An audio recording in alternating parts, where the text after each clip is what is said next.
बच्चों, हमारा इकोनॉमिक्स में हम जो पढ़ रहे हैं वो है 5th चैप्टर बाजार संतुलन।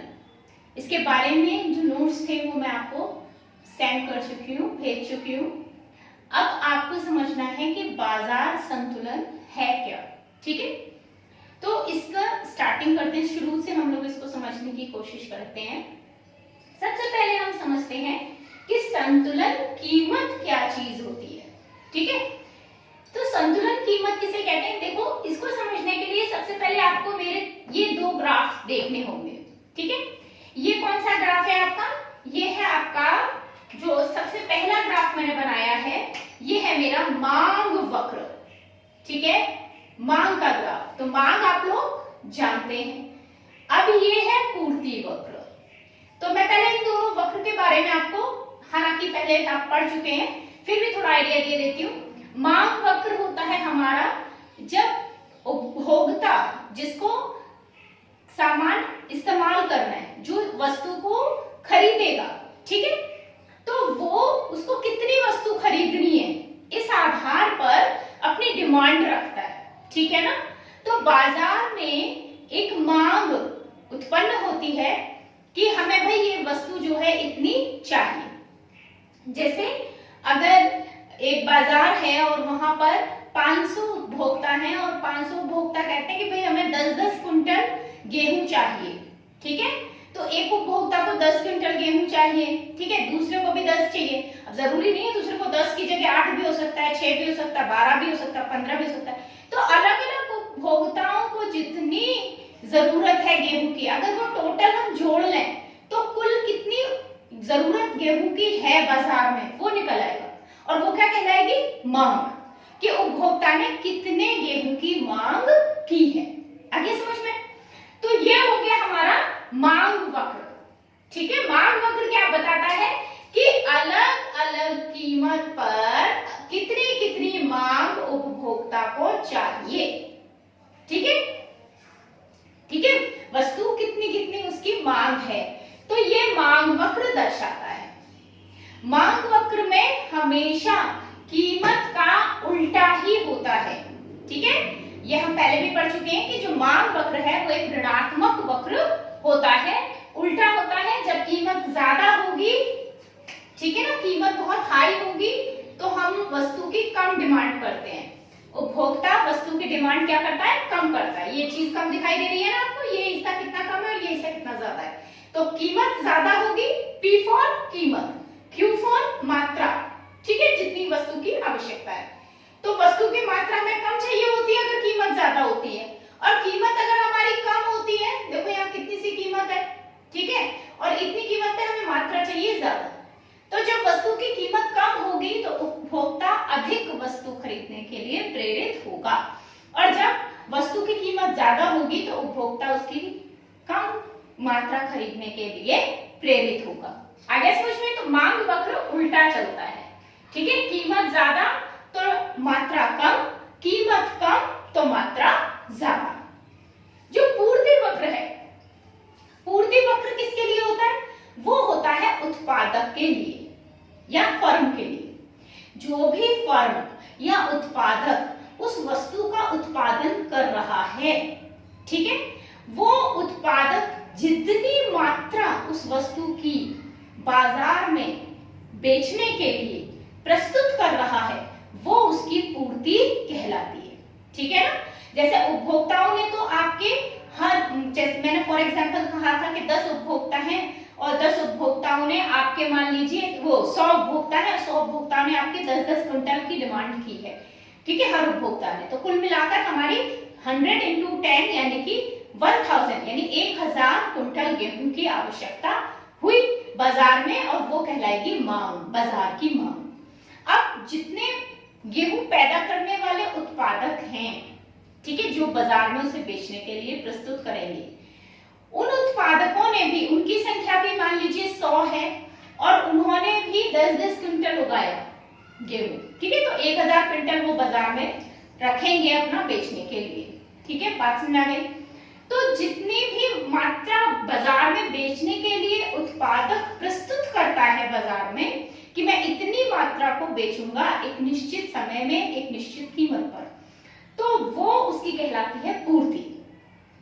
ठीक है, और पूर्ति का जो ग्राफ होता है वो हमेशा कैसा होता है, धनात्मक होता है, सीधा चलता है। ठीक है, यानी जितनी कीमत कम होगी विक्रेता उसे बेचने के लिए कम प्रेरित होगा क्योंकि उसे लाभ कम होगा, और जितनी कीमत ज्यादा होगी उतना ही विक्रेता उसे बेचने के लिए प्रेरित होगा। जितना महंगा होगा उतना ज्यादा बेचने की कोशिश करेगा मात्रा को, जितनी कीमत कम होगी उतना कम बेचने की कोशिश करेगा। ठीक है, इसका मतलब ये ग्राफ कैसा है, धनात्मक। ठीक है, तो पूर्ति वक्र कैसा ग्राफ है हमारा, धनात्मक।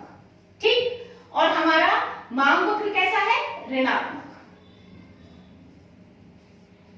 ठीक, अब हमारे इन दो वक्रों को हम अच्छे से जब समझ लेते हैं तब हम अपने तीसरे वक्र की बात करते हैं। तीसरा हम अपना ग्राफ जो है उसकी बात करते हैं। इन दो ग्राफ का ही एक सम्मिश्रण है जो मैंने तीसरा ग्राफ बनाया है। ठीक है, तो तीसरा ग्राफ क्या है कि अगर मैं इस D1 D2 ग्राफ जो मैंने इसको नाम दिया है मांग वक्र, D1 D2, D for demand, और पूर्ति वक्र S1 S2 सप्लाई। ठीक है, तो S1 S2 ग्राफ और D1 D2 ग्राफ अगर इन दोनों को एक दूसरे के ऊपर बनाया जाए तो ये एक बिंदु पर काटते हैं, एक बिंदु पर क्या कर जाते हैं, मीट कर जाते हैं, एक दूसरे को इंटरसेक्ट कर जाते हैं, काटते हैं। तो जिस बिंदु पर ये काट रहे हैं, ठीक है, इस बिंदु को हम कहते हैं संतुलन कीमत। ये मैं आपको पहले भी बता चुकी हूं कि जो विक्रेता होता है वो चाहता है कि उसका माल ज्यादा से ज्यादा कीमत पर बिके, ज्यादा से ज्यादा उसको कीमत मिले। ठीक है, और जो आपका उपभोक्ता है वो क्या चाहता है कि कम से कम कीमत में ज्यादा से ज्यादा प्रोडक्ट मिल जाए। विक्रेता क्या चाहता है कि ज्यादा से ज्यादा कीमत हो, कम से कम प्रोडक्ट बिके। मतलब प्रोडक्ट बिके तो जाता ही, बट लेकिन उसकी कीमत बहुत अच्छी हो ताकि उसको लाभ अच्छा हो, और उपभोक्ता चाहता है कि कीमत कम हो ताकि उसे लाभ हो। दोनों अपना अपना लाभ चाहते हैं। तो जहां पर हमारी डिमांड और सप्लाई एक दूसरे को क्रॉस कर जाते हैं, कट कर जाते हैं, इंटरसेक्ट कर जाते हैं, जहां दोनों की बात मान ली जाती है कि ना तुम्हारी नहीं ना तुम्हारी नहीं। ठीक है, जैसे उपभोक्ता चाहता है कि मुझे 8 रुपए में दे दो चीज को, और विक्रेता कहता है नहीं मैं 10 में दूंगा। ठीक है, तो बीच में हमने कर दिया नहीं साहब 9 लगा लो, ना तुम्हारी नहीं ना तुम्हारी नहीं। ठीक है, तो 9 लगा लो, तुम भी थोड़ा कम कर लो और तुम थोड़ा बढ़ा लो। ठीक है, तो इस तरीके से हम क्या हो गया, संतुलन निकाल लिया। तो D1 D2 S1 S2 जहां कट करेंगे वो हमारी संतुलन कीमत कहलाएगी। ठीक है, संतुलन कीमत को हम P स्टार से दिखाते हैं।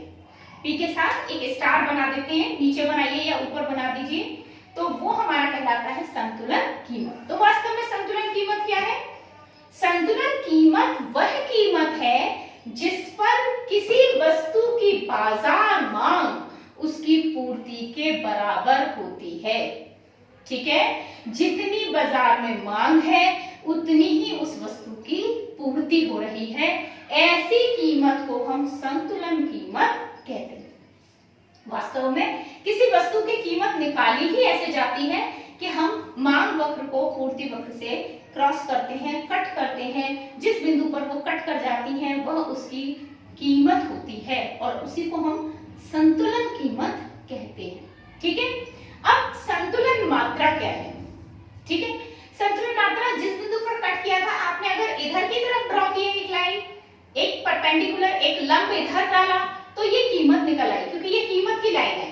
ठीक है, y अक्ष पर आप क्या दिखा रहे हैं, कीमत, और x अक्ष पर आप दिखा रहे हैं मात्रा। तो हमारी x अक्ष पर इस बिंदु से अगर लंब डालते हैं तो जहां भी आता है वो हमारी कहलाएगी संतुलन मात्रा। कि एक निश्चित कीमत पर, एक निश्चित संतुलन की कीमत जो है उसे हम बेचेंगे या खरीदेंगे, जितनी भी मात्रा संतुलन कीमत पर खरीदी या बेची जाएगी वो कहलाएगी संतुलन मात्रा। ठीक है, अगर संतुलन कीमत से कीमत बढ़ती है तो वो मात्रा कम हो जाएगी, अगर संतुलन कीमत से वो कीमत घटती है, संतुलन कीमत की अपेक्षा कीमत कम हो जाती है तो वो मात्रा बढ़ जाएगी, उपभोक्ता उसको ज्यादा खरीद लेंगे। ठीक है, तो संतुलन कीमत जिसके ऊपर किसी वस्तु की बाजार मांग उसकी पूर्ति के बराबर हो जाती है। और संतुलन मात्रा क्या है? किसी वस्तु की वह मात्रा जो संतुलन कीमत पर खरीदी या बेची जाती है। आ गया समझ में? अब संतुलन कीमत हो गई, संतुलन मात्रा हो गई। अब हम तीसरी चीज समझते हैं, बाजार संतुलन। देखिए संतुलन क्या चीज है? संतुलन का अर्थ होता है जब आप एक तराजू लेते हो, ठीक है, तराजू के एक पलड़े में आपने कुछ सामान रखा, दूसरे पलड़े में जब आप बाट रखते हो, आपने देखा होगा दुकानदार को बाट रखते हुए, तो अगर आपका सामान 1 किलो का है तो बाट भी 1 किलो का होगा, या 1 किलो का अगर बाट है तो सामान को वो घटाता बढ़ाता है जब तक दोनों पलड़े बराबर न हो जाएं, ठीक है। तो बराबरी की जो स्थिति है वो संतुलन कहलाती है, ठीक है। विक्रेता में और क्रेता में, उत्पादक में और उपभोक्ता में जो बराबरी की स्थिति है, दोनों को समान लाभ प्राप्त हो, वो स्थिति हमारी संतुलन की स्थिति कहलाती है। तो वास्तव में क्या होता है कि किसी भी बाजार में वो स्थिति, अगर बाजार मांग, ये जो मांग है और जो बाजार पूर्ति है, जो पूर्ति है, जहां भी ये दोनों इक्वल हो जाए, जितनी बाजार में मांग है वस्तु की उतनी ही बाजार में पूर्ति हो जाए। जैसे मैंने बताया था अभी 1000 क्विंटल गेहूं की अगर मांग है बाजार में तो पूर्ति भी 1000 क्विंटल की हो, तो ऐसी स्थिति में हमारा बाजार संतुलित कहलाएगा। इसे कहेंगे हम बाजार संतुलन। लेकिन यदि बाजार पूर्ति बाजार मांग से ज्यादा हो जाए, तो यहां देखिए, यहां इतने हिस्से में आप देख रहे हो, ये वाला जो हिस्सा है, ये वाला हिस्सा देख रहे हो आप, इस बिंदु को मैं ई नाम दे देती हूं, ठीक है। ये जो मैंने बीच का बिंदु है इसको ई नाम दे दिया है। तो अगर आप केवल D1 ई स्थिति को देखें, इतने से हिस्से को देखें, तो इस हिस्से में आप देखिए हमारी मांग कम है, मांग वाली मात्रा कम है, ठीक है। D1 से अगर लंब डालोगे तो भी इधर आ रहा है और ये तो इधर आ ही रहा है, तो इतने हिस्से में ही आपकी मात्रा आ रही है। लेकिन जो सप्लाई है इसकी मात्रा अगर आप देखते हैं तो ये ज्यादा आ रही है, ठीक है, वो क्यू ज्यादा पे आ रहा है, ठीक है ना। अगर मैं इससे परपेंडिकुलर डालती हूं तो ये मेरा परपेंडिकुलर यहां जाके बैठेगा, और अगर इससे परपेंडिकुलर डालती हूं तो मेरा ये परपेंडिकुलर यहां बैठेगा। तो इतने हिस्से में अगर आपका बैठ रही है मांग और पूर्ति बैठ रही है आगे तक, तो पूर्ति ज्यादा है मांग से, है ना, तो ये कहलाएगा हमारा अधिपूर्ति, क्योंकि इस हिस्से में मांग से ज्यादा पूर्ति है। समझ गए? और अगर इसके नीचे वाला हिस्सा देखें तो यहाँ पर ये देखिए पूर्ति यहाँ पर इतने हिस्से में है, ये वाले हिस्से में पूर्ति आ गई, जिस हिस्से में मांग थी उस हिस्से में पूर्ति है, और जिस हिस्से में पूर्ति थी उस हिस्से में अब मांग पहुंच गई। तो हमारा अब क्या है, मांग ज्यादा है पूर्ति से, तो हम इसे अधिमांग कहेंगे। अधिमांग मतलब अधिक मांग, और अधिपूर्ति मतलब अधिक पूर्ति। यानी इस स्थिति में ये जो ई के ऊपर वाली स्थिति दिखाई दे रही है, इसमें देखिए ब्लू लाइन इधर है और रेड लाइन इधर है। ब्लू लाइन से मैंने मांग वक्र दिखाया है, रेड लाइन से मैंने पूर्ति वक्र दिखाया है। तो इस स्थिति में आपका मांग से ज्यादा पूर्ति है, मतलब डिमांड तो लोग कर रहे हैं 1000 क्विंटल की, और बाजार में जो पूर्ति हो रही है वो हो रही है 2000 क्विंटल की। 500 क्विंटल एक्स्ट्रा है, 1000 क्विंटल एक्स्ट्रा है, ठीक है, 1500 क्विंटल की पूर्ति हो रही है, ठीक है। तो पूर्ति अगर ज्यादा है, ठीक है, बेचने वाले ज्यादा लोग हैं और वो ज्यादा मात्रा प्रस्तुत कर रहे हैं बेचने के लिए बाजार में, ठीक है। तो इस स्थिति में हमारी जो कीमत है वस्तु की वो कम होगी। अब ये क्यों होगी हम अगले वीडियो में बात करेंगे। मैं बस इतना बता दे रही हूं कि अधिपूर्ति का मतलब क्या है कि मांग से ज्यादा पूर्ति होना बाजार में, और अधिमांग का मतलब क्या है कि पूर्ति तो कम हो रही है और मांग ज्यादा है, उपभोक्ता ज्यादा है खरीदने वाले और बेचने वालों की संख्या कम है, ठीक है। जो वस्तु बिक रही है उसकी मात्रा कम है और जो उपभोक्ता है उनकी डिमांड ज्यादा है, ठीक, तब कहलाएगी अधिमांग। और अगर डिमांड से ज्यादा पूर्ति हो रही है तो ये कहलाएगी अधिपूर्ति। यहां तक मेरे हिसाब से आपको समझ में आ जाना चाहिए। तो यहाँ अगर कोई भी दिक्कत है, इन 3 वक्र में अगर कोई भी दिक्कत है, ये ग्राफ क्लियर नहीं हो रहे हैं, तो आप मुझसे पूछ सकते हैं। इससे नेक्स्ट वीडियो में मैं आपको यही समझाऊंगी कि अधिपूर्ति की स्थिति और अधिमांग की स्थिति में क्या होता है, मतलब कीमत पर क्या असर पड़ता है। ठीक है ना, कीमत घटती है कि कीमत बढ़ती है, घटती है तो क्यों घटती है, बढ़ती है तो क्यों बढ़ती है, ये सारी चीजें हम समझेंगे कि अधिपूर्ति और अधिमांग की स्थिति में क्या होता है, कैसे बाजार संतुलित होता है। देखिए, जब मैंने आपको बताया था कि तराजू का जो पलड़ा है, एक में बाट रखा हुआ है और एक में सामान रखा हुआ है, अगर बाट ज्यादा भारी है तो बाट को हटा के हम उसमें छोटा बाट रखते हैं। ठीक है, आपने किसी आदमी ने कहा भाई 1 किलो आम तोल दीजिए, आपने आम चढ़ा लिए एक तरफ और एक तरफ आपने 1 किलो का बाट रखा। अब आपका 1 किलो जो आम है, अगर आप एक आम रख देते हैं एक्स्ट्रा, तो क्या होता है, आपका बाट जो पलड़ा है वो नीचे जाने लगता है। अगर आप एक आम को हटा लेते हैं तो आपका पलड़ा ऊपर जाने लगता है, इक्वलिटी नहीं आ रही, बराबर नहीं आ रहे। तो ऐसे में क्या करता है दुकानदार, जो बाट वाला पलड़ा है उसमें एक और छोटा बाट रख देता है ना। तो उस स्थिति में वो देखता है कि क्योंकि आम को काट तो सकता नहीं है, काट के थोड़ी देगा आपको, है ना, कि आधा सा आम रख दे। अगर वो ज्यादा रख के एक आम उसने रखा और उससे पलड़ा ज्यादा नीचे जा रहा है तो उसका लॉस है, आपको आम ज्यादा मिल जाएंगे उतनी कीमत में। ठीक है, और अगर वो एक आम हटा ले रहा है तो उपभोक्ता का लॉस है, वो कहेगा भाई तुम्हारा तो सही से तुमने तोला ही नहीं है, ऊपर को जा रहा है पलड़ा और आप कह रहे हो मेरे को आपने 1 किलो आम तोले हैं, जबकि तो आम ज्यादा नहीं बैठे हैं, 1 किलो से कम हो रहे हैं क्योंकि ऊपर जा रहा पलड़ा। तो कहने का मतलब है कि तो उसे बाट वाले हिस्से में कुछ करना पड़ेगा, एक छोटा बाट 10 ग्राम का, 50 ग्राम का, 100 ग्राम का रखना पड़ेगा। ठीक है ना, बैलेंस बनाने के लिए। ठीक है, या फिर आम के साथ वो कुछ और रख सकता है।